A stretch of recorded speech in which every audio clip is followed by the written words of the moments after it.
কুলপি রোডে বিক্ষোভ চলছে, সেখানে অবরোধ চলছে। কেন না, কারণ এসআইআর এর হিয়ারিং এ হয়রানি হচ্ছেন মানুষ, সেই অভিযোগ করছেন তারা। সেই অভিযোগ করে গাছের গুঁড়ি ফেলে আগুন জ্বালিয়ে বিক্ষোভ তারা অভিযোগ করছেন। বলছেন দীর্ঘক্ষণ লাইনে দাঁড় করিয়ে রাখা হচ্ছে, হয়রানির অভিযোগে বিক্ষোভ। সেই বিক্ষোভের ছবি দেখছেন, আমার সঙ্গে অর্পণ রয়েছেন। অর্পণ, কতক্ষণ ধরে এই রাস্তা অবরোধ রয়েছে?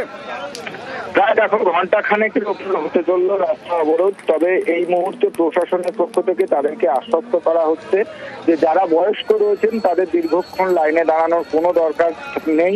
তাদের জন্য বিএলও এবং প্রশাসন, ব্লক প্রশাসন বিশেষ ব্যবস্থা রাখছে, এবং যাদের মনে হচ্ছে যে দীর্ঘক্ষণ লাইনে দাঁড়াতে হবে তারা টোকেন কেটেও চলে যেতে পারেন। এবং এই ঘটনাকে সামনে রেখে এলাকার মানুষজন তারা পদ্মেরহাট এলাকায় রাস্তার উপরে বড় বড় গাছের গুঁড়ি এবং টায়ার জ্বালিয়ে বিক্ষোভে সামিল হয়েছেন।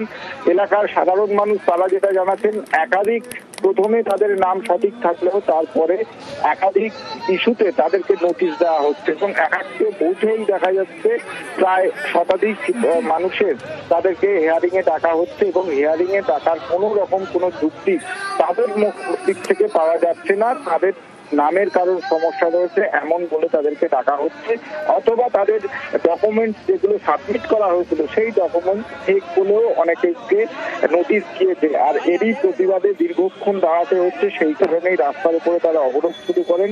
খবর পেয়ে জয়নগর থানার পুলিশ ঘটনাস্থলে আসেন। জয়নগর থানা পুলিশের পাশাপাশি জয়নগরের চলে এই অবরোধ, তারপর পুলিশ ঘটনাস্থলে আসে। ধন্যবাদ।